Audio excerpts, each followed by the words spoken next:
Hello and welcome to the Meditation Conversation, the podcast to support your spiritual revolution.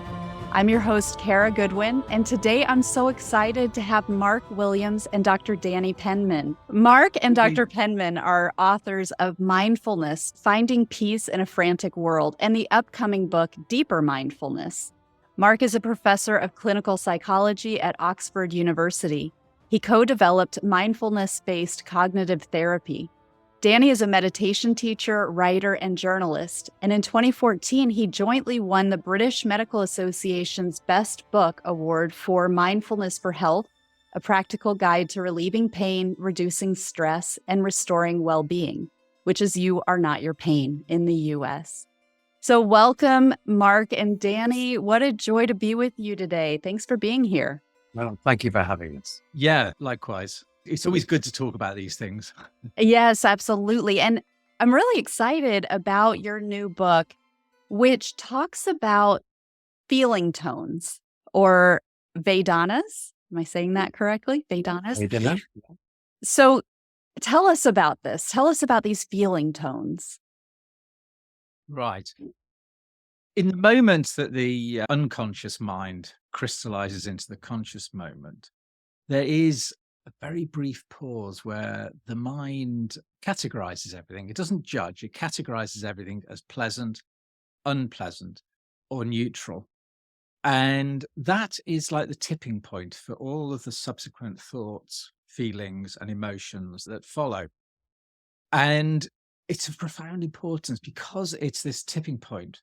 And its significance is we never notice it. You know, it's the foundation stone, really, of our entire lives. You know, everything we think, feel, and do is influenced quite profoundly by the feeling tone, and we are completely unaware of it. All we are aware of is this cascade of thoughts, feelings, and emotions that follow. And this means that in many ways, we're not in full control of our lives at all. We're just pushed and pulled around by the feeling tone, totally unaware of it. So that feeling tone is that categorization? Yes, it's a very deep-seated feeling. It's almost like a gut reaction. And it appears and it guides everything. And then, well, all we are ever aware of is everything that follows. We're not aware of this moment. And the significance is it has control over our lives and we're just totally unaware of it. Now, it's very, very important because really the way, well, would you like to explain it a little more, Mark? I'm going to dodge the bullet and pass it over to you. Okay. One of the things the Vedana idea goes right back to the early writings of the Buddhist texts. It's the second foundation of mindfulness, the first one being the body, which people are very familiar with, the sense of using the body as a grounding, as an anchor for your attention. And people are familiar with the mood states and the mind states that we can get involved with, that which is the third foundation of mindfulness. But the second foundation is this vedana, this feeling tone, sense of pleasantness or unpleasantness. And as Danny said, it's hidden in plain sight, actually. It doesn't take much to. If you stub your toe, you'll know about it. And before anything else happens, you'll know it as unpleasant. And then you might curse or swear or blame somebody for leaving a toy on the floor or something like that. That comes later. And that very first moment is the unpleasant. So it goes back for a long, 2,500 years. But what Danny was referring to there was the neuroscience, the latest neuroscience, which shows that actually this sense of affective judgment, they would call it, or affective tone, just the sheer sense of pleasantness or unpleasantness is a core process to all emotion. And the way they describe it, and the latest neuroscience, it says that basically we're living inside a simulated world, that the brain, it's very dark in the brain. There's nothing going on but swashy mess there. And yet we perceive color and shape and form, other people and so on. And the mind is having to create this world, or the brain is having to create this world. And it does so to save energy. It does so by predicting what we're about to see or hear, or smell, or taste, or touch. And even our interoception, our internal body sensations are predictive in the sense that if you're walking, not doing mindful walking, if you're just walking on the street, you imagine that you can feel your feet on the ground, but that's a simulation. The brain knows how it feels to. And so you feel like you're walking, but actually the brain is creating like a streaming video. It's creating moment to moment what you think. And when things go wrong, that's when it takes notice and an error is created and it looks around, comes to your senses at that moment. Now, because you're simulating through mental models all the time your world, one of the critical things is, what are the elements of that simulation? It turns out this vedana, as they called it 2,500 years ago, now affective judgment or affective tone, this just sheer sense of pleasant, unpleasant, is one of the elements of that, one of the critical elements that gives color to all the creation of the stories we tell about ourselves, or the fabrications we make, the series of mental models that we use that builds up this simulation of the world. And that's why it's so important. It's important in the history of this field, but it's important in the recent neuroscience of this field as well. So thank you for explaining that. And I'm really curious about how this research has zeroed in on this kind of is it precognitive? Like it's right before we actually have time to form our opinion about things. Well, sorry, please. Yeah, it is actually just at the moment the mind crystallizes, really. So if you could imagine, there is this huge amount of processing going on in the brain, and then a small amount of it just tips over into consciousness. And that's, if something is significant or important in some way, then it appears in the mind. But just as it does so, there is this very brief primal reaction, really, primal understanding, categorization. And that is the vedana. Okay. All we are ever aware of, unless we pay very close attention in a very special way, all we are ever aware of is this cascade of thoughts, feelings, and emotions that follow. So is there some sort of marker within the brain that you were looking for, that researchers were looking for, to signify that moment of crystallization, where there's a different part of the brain that was active before the thought and the feelings kicked in, or something like that?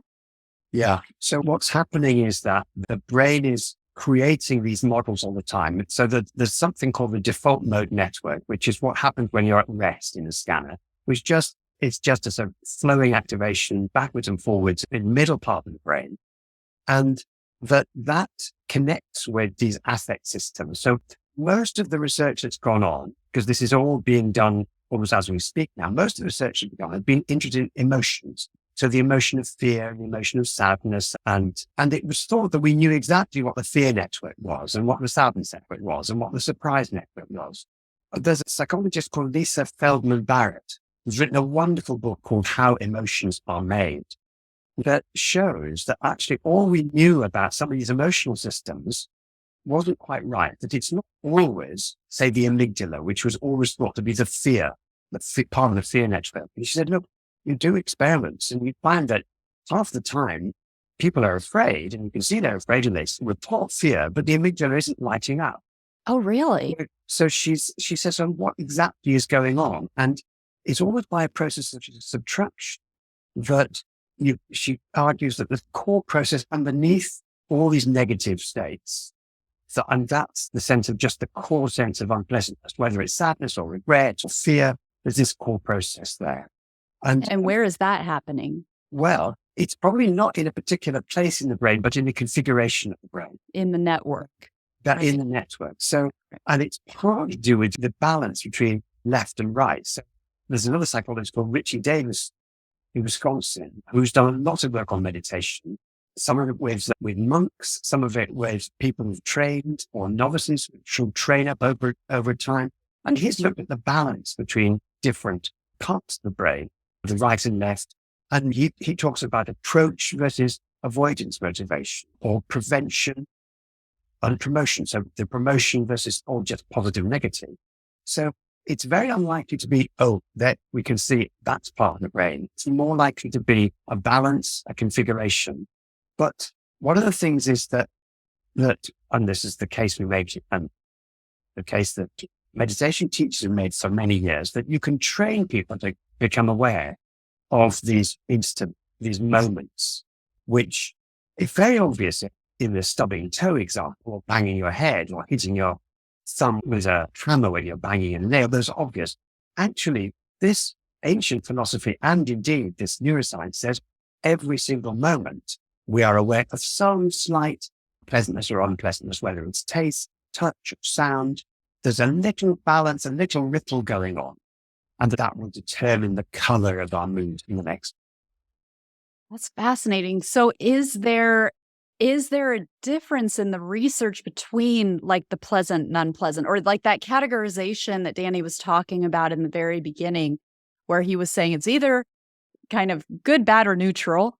Does it look different to the researchers in terms of that initial kind of precognitive perception?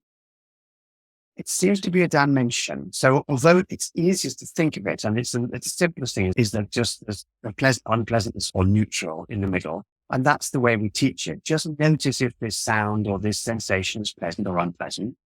Underneath, however, it's probably a dimensional thing. It probably goes from extreme pleasantness to extreme unpleasantness with a zone of indifference in the middle. And typically the meditation teachers would say, if something is unpleasant, then you react to it by trying to push it away. I don't want this. You're resisting it. And that's certainly people's experience. And so, for example, in the book, we show how it's possible to notice it and just label it unpleasant and then allow it to be, to have its voice, as it were, without trying to resist it and getting and bargaining with it and pushing it away. It typically, if it's pleasant, people, it's said, want more of it. You become attached to it. And that's true up to a point. But what many people report is that if pleasant things happen, people actually begin to feel, oh, this can't last. So you don't get your hopes up. And there's a whole scale that have been used to ask people, when pleasant things happen, when you feel happy and excited, what do you say to yourself? Many people say, oh, I say to myself, don't get your hopes up. Don't get too excited. Things won't last. It's almost as if some people get their disappointment in first and they negate any positive feelings. And as Rick Hansen has observed, taking in the positive, taking good things actually takes longer sometimes than taking in bad things. So we need to cultivate the skill of being able to savor positive moments without getting attached to them. And that's how the meditations unfold in a book. First of all, grounding, then noticing how to befriend the mind, and then introducing people to feeling tone vedana through the body first, and then through sounds, and then thoughts and feelings. Are they pleasant or unpleasant? And then restoring balance in the mind by allowing them, saying it's okay to like this. It's okay to dislike that. And in that way, to allow people to experience the positive and negative without being hijacked by them. That's fascinating and so wise, because there is a lot of, spiritual wisdom in that too. There are a lot of spiritual teachings that talk about the coming into a state of neutrality and out of duality. And it makes me think too, culturally, like I presume that the majority of the studies have been on Western culture, because some of that is like a cultural thing of like, well, let's not get too excited. Let's look at this from all angles. And, some cultures are less inclined, it's for better or worse, there are positives and negatives to all of that. But has it been is this more of a Western study, I presume? Yeah. The studies of what's called dampening, which is the idea of let's not get too excited. Those have been studies in the Western world predominantly. But it's interesting that when these ideas have been shared with our colleagues in Hong Kong and China, in New Zealand, where there's the indigenous population as well as the Western population, there is a sense of recognition of just these little tendencies to get involved. I mean, I was listening to a New Zealand teacher teaching about vedana and feeling tone recently, and she said, we're always arguing and bargaining with pleasantness and unpleasantness. I thought a lovely expression, arguing or bargaining. And I think sort of sense in which anything that reaches, as Danny said, reaches a threshold of pleasantness or unpleasantness, there's always the mind wants to get involved and do something other than just allow it to pass by. And yeah. What do you think of the cultural thing, Johnny? Well, very much so. I mean, it's not just Western. I think it may be not accepting the pleasant reaches its pinnacle in British culture. I think America's a bit better at accepting good things. We're always a bit suspicious over if something good happens over here. Well, it's funny because I catch myself that way. And, I was sharing with Mark before we started recording that I lived in England for 4 years, and I've been married to a British man for 20 years almost. So I'm very familiar with the culture there. And, it does have that overlay to it of just caution, but I was noticing this like just a couple of months ago where I was having a bad day. I mean, I had labeled it. I had just a couple of things had gone wrong and I decided that this day is bad. And I started looking for ways to validate that, things around. I was like, it's like I put on my cloud colored spectacles and I wanted to be right. And I wanted to prove to myself, that, this day is out to get me or whatever it was. And I realized when I was doing it, I was like, why do I want to be right about this? There's still room for good things to happen. But, we're funny creatures. Yeah. We are totally funny creatures. One of the things that the neuroscientists are discovering is that while the brain is doing all this action, that the brain is never tired. It never sits there waiting for something to happen. It's always working, just like the liver is always working and the heart's always working. So the brain's always working. And one of the questions is, well, what's it doing all this time? It's making predictions. It's sorting out memories. It's creating counterfactuals of what might happen if, what might happen. And one of the elemental sort of aspects of what the brain is doing is it works through creating and simulating action. What action am I going to take? Here and there and everywhere. We even see the world through possible actions. So we don't see the world just as a passive thing. We're always, as it were, on the move, always seeing what should I do with this? And so you could see action as a fundamental particle of the mind, as it were, just like it's a fundamental particle of all stories. Stories, children's stories, novels, go from action to action. That's what keeps the story going. That's what keeps the mind engaged, action. And one of the things that happens is as we're tossing and turning or in a busy day or a difficult day, the mind is creating many, many actions, many of which we'll never actually take because it's creating sort of the counterfactual of what if. And classically, of course, if we worry, but also if we're ruminating and brooding about the past, that's all the actions we think we should have taken. And the body's system is being geared up action that it's not going to take. So when we've introduced feeling tone during the book, there comes a point when the meditation is focused on just saying to yourself on an out breath, no action needed right now. No action needed right now on an out breath. And it's extraordinary that it can really, you can almost feel the shoulders going down.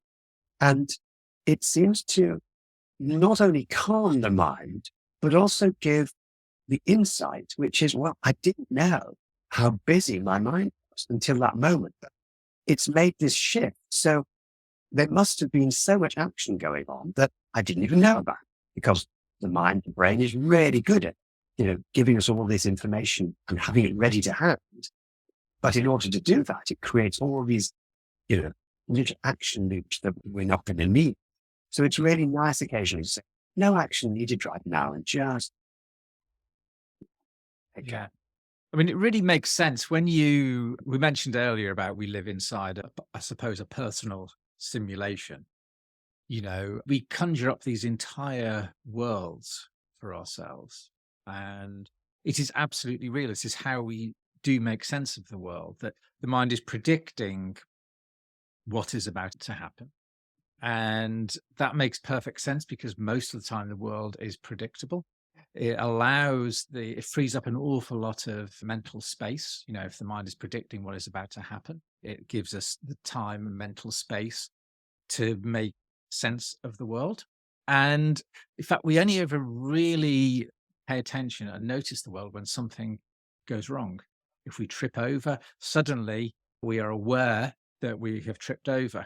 And whereas if we hadn't tripped over, our simulation of the world would have just carried on seamlessly. We would have just carried on and not noticed the world at all. We would still be living inside this wonderful, almost perfectly accurate simulation. The data from our senses is only really used to check the accuracy of the simulation. And if it notices that the simulation isn't almost perfectly accurate, the new data is incorporated into our simulation and we just carry on barely noticing. It's only when we make a reasonably big mistake that we are aware of the world. Mm. Yeah. And then it's interesting how that comfort and predictability affects us because, of course, like you say, a large percentage of the time we know what to anticipate, and that is what gets reflected back, but not always. Yeah. And so it can, and it's kind of like the more we see this repetition of like, I know what's going to happen and then it happens, and I know what's going to happen and then it happens. And then when it doesn't work that way, I mean, I'm thinking of like my children, who like, God forbid that something unpredicted happens. It's like, it can really throw things into, it can throw a spanner in the works. I'll put it in ways that British people would appreciate. We don't say it that way, but yeah, you can see that which kind of begs the question of like, is it almost a disservice that we're doing to ourselves the more we're in comfort, because ultimately life is going to happen. Absolutely. I mean, the significance really is our simulation can drift very, very slowly away from the real world, as it were. And that is probably the origin of an awful lot of mental distress and maybe even mental ill health, is that when we lose contact with the world, the simulation becomes less and less accurate. And if that lower accuracy level is reflecting very, depressing, stressful, anxious situations that are existing only in our mind, that is going to significantly affect our mental health and general well-being. Now, what Vedana does is, because we become aware of the moment, the foundation stone really of our thoughts, feelings, and emotions, it means that our simulation of the world is actually accurate or reasonably accurate. And that allows us to, live a hopefully happier and more fulfilling life, because we're actually living in a more accurate simulation rather than an inaccurate simulation. So that's the significance really of Vedana, and the program in our book, Deeper Mindfulness, allows you to reconnect with the real world, at a deeper and more fundamental level. Mm. The one thing I really must emphasize at this point is, it sounds like we are saying that if you're anxious, stressed, or depressed, or in pain, that you're somehow making those feelings up. And actually, no, you're not. They are absolutely real. It's just the foundation stones or the origins of your mental distress are just different to what you may have expected. Mm. Yeah, I love that. And I also wonder too, as we're talking about this, there's an element of it, and with mindfulness in general, of kind of completing the experience of the person, because we can be, different people have different orientations in terms of their interaction or their identification with the physical, with the emotions, with the mental. And it seems like it's this way to, particularly mindfulness in general, maybe, I don't know as much with the feeling tones. Are you, with the feelings, is there a bodily feeling that it comes into play as well? Weird. It's Yeah. Yeah. So are you asking there whether feeling tone is experienced through the body, or are you asking whether the body has a feeling tone? With your book and with the research, if it's taking into account like a physical feeling in addition to kind of the noticing, the categorization of feeling. Yeah. So there's two ways in which the body are involved. First of all, the body's involved in the sense that feeling tone is very closely linked to interoception. That's the internal sense of the state of the body. And it's closely related to the body's need to keep everything in homeostasis. And So, and all the organs of the body are keeping the body in a chemical homeostasis. And the parts of the brain are responsible, especially the hypothalamus, for example, for keeping our temperature and our hunger and thirst all in homeostasis. So that we feel thirsty, we go to get a drink, and it restores the balance. So, and it looks as if this basic feeling of pleasant, unpleasant is very closely linked to that. And that's partly because when you think about it, even a single celled organism, right at the start of the evolution in even simple bacteria, need to know what's toxic and what's nutritious. So it moves away from one and towards the other. It's not a fear-based thing that hasn't evolved yet. It's just, this is where I'll get more food. This is where I'll get less food, or it's a toxic environment. So every cell in our body, as it were, has evolved to recognize some sort of sense of pleasantness or unpleasantness, something that will keep the organism alive and thriving versus, not doing so. So that's a very bodily thing. Now, whether you can feel every single pleasant or unpleasant in the body, it's got to be there in some way, but it might be so subtle you don't recognize it. So, for example, if I said to you, think of the smell of fresh bread, you would probably know whether that felt to you pleasant or unpleasant without actually having to think about what does my body think about this? Or, And also if I said, what about the sight of a greasy pan that's unwashed? You probably think, okay, not so pleasant probably. And again, you don't have a big bodily reaction to that. You can read out straight away. Yeah, smiling children, pleasant. Fresh bread, pleasant. Greasy pan, that garbage on the street blowing around, unpleasant. Yeah. And you can feel a bit of frown on the face, maybe a bit of that going on, but it's very subtle. But so the body's involved, but it may be so subtle that we're even not aware of it, but we can do the readout. We know pleasant, unpleasant. The really good experiment on this that a colleague of mine did, in which he just presented people with videos of things that were either from the kitchen or from the garage. So little things like a coffee mug or a drill. Okay. And all people have to do is say, is this from the garage or is this from the kitchen? Is this household or garden type of thing? Yeah. But the clever thing was, that's what people had to do. But the things they were seeing were either, and these were right-handed participants, right? They were either so you could have grasped them. So the coffee mug was with its handle on the right-hand side, or the drill was facing so you could pick it up, or it was the other way around. So you'd have had to turn it round and do more. And he just showed these things in there. They were going, yeah, that's kitchen. Yes, that's garage. But he was measuring the smiling muscle. And even though they didn't recognize pleasant or unpleasant, they smiled more if the object was something they could have grasped easily. That sense of fluency. It shows how action is important, that we see the world through possible action. So here were people responding with a sort of a small smile that they even couldn't detect themselves, but the instrument could, when the thing they were observing was graspable, and not when the thing we're observing would have taken a bit more effort. So the body's really involved in these things in very subtle ways, but we don't need to know what's going on in the body to be able to make those judgments about pleasant or unpleasant. That is really fascinating. Wow. So tell us how the research that you've done into the vedanas and the feeling tones and the practices that you've developed, these ways that people can utilize that you talk about in your book and the meditations and so forth. What are some of the ways that people could expect that this would help them? Over to you, Danny. Do you want to start on this?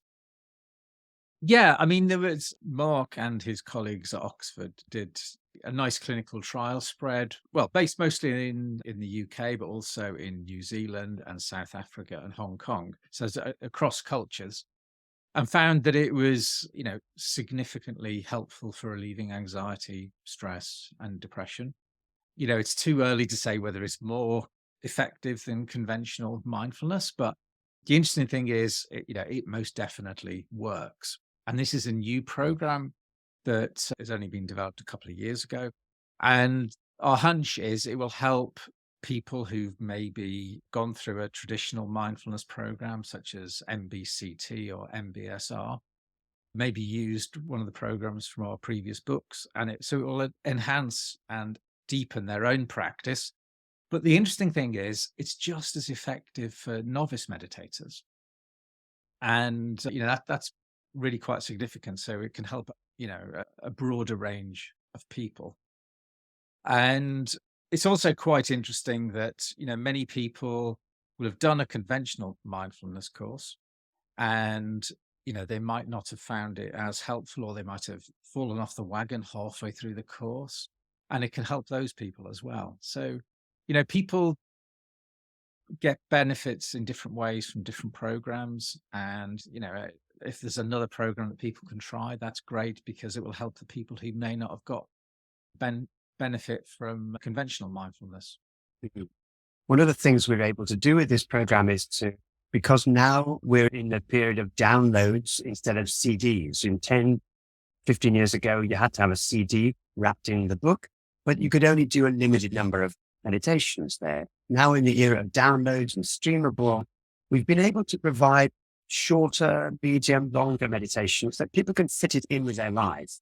Both, going through this 8-week program, asking people to see if they can do 10 minutes. And if they can do 10 minutes a day, that's great. Or one period, 20 minutes. There's now research showing that whether you do 2 of 10 or 1 of 20 makes no difference. And somebody else's lab has found that. So, and then gradually starting with finding your ground in week 1, also using not just the breath for that, because the breath is, of course, wonderful at stabilizing. Some people, especially, of course, over the pandemic, found the breath wasn't a neutral and pleasant thing to focus on. So, and there's a lot of work now by somebody called David Treleaven on trauma-sensitive mindfulness. That is mindfulness which encourages people to meditate, but to do it very much at their own pace, the toe in the water, just in case it just brings difficult memories to mind of things that are going on with them now or that went on in the past. And so this course has been designed very much with that sense of reminding people they have choices. So we've given a number of different types of meditation and lengths of meditation that people can use as a gateway into the program. And we start with not just the breath, but also the feet on the floor and the body on the chair and the hands on the lap, so that people can experiment with where do they find is most grounding for them. And then work towards befriending the mind instead of rushing back to the breath or rushing back to the body when your mind has wandered. You actually see mind wandering as just you might see gymnasium equipment when you go to the gym. You go to the gym in order to practice with something. Well, when you meditate, the gymnasium equipment comes to you in the form of mind wandering. So it's not a mistake. It's need to start meditating. So it's not about clearing the mind. It's about using the mind wandering to your advantage and say, oh, there's another one, and cultivating a sense of appreciation of what the mind is trying to do for you. As we say, it's working all the time, just like your heart and your liver.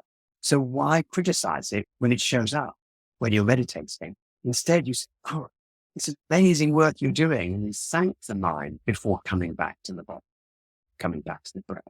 And then we unfold the feeling tone and the allowing feeling tone with no action needed. And then we use all of these new skills to turn towards difficult things that have been going on with you.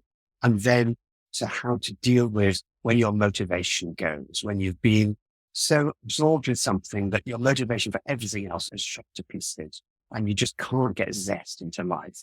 Show how to deal with joylessness, which a lot of people experience when they've been down, depressed or busy or exhausted.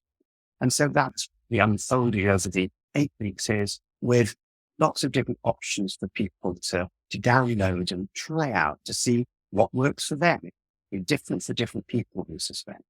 Yes, I suppose it's a more caring and compassionate program because it pulls in an awful lot of the more recent research, which shows actually, kindness and compassion towards yourself is absolutely crucial if you want to make progress. I mean, in the various ancient traditions, such as Buddhism, that was well known, but that was kind of lost in the translation to Western culture, really. We felt that, we are such a driven culture.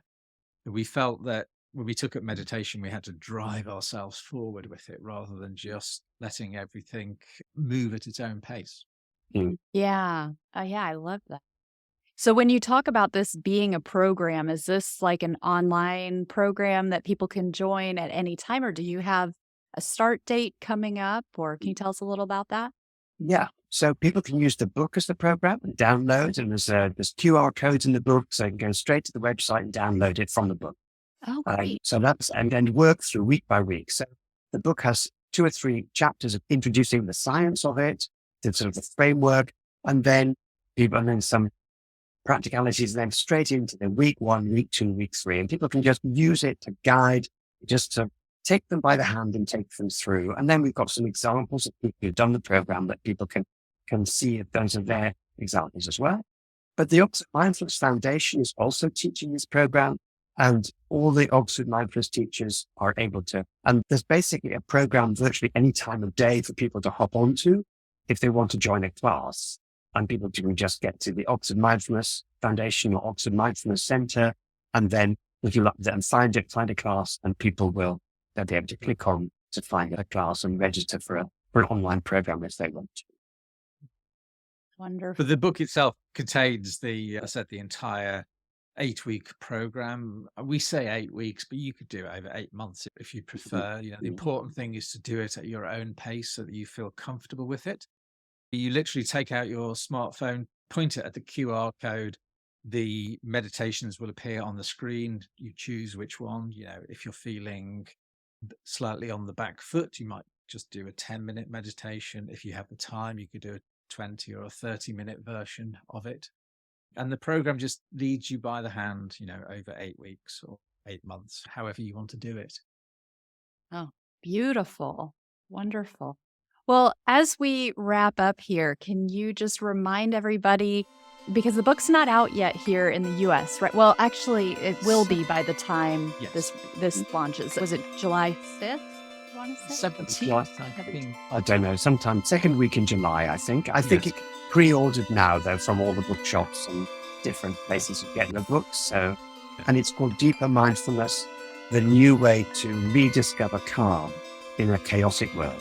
Deeper Mindfulness. Wonderful. Wonderful. Well, thank you both so much. What a rich and delightful discussion we've had today. I really appreciate your time. Thank you, Cara. Thank you very, very much.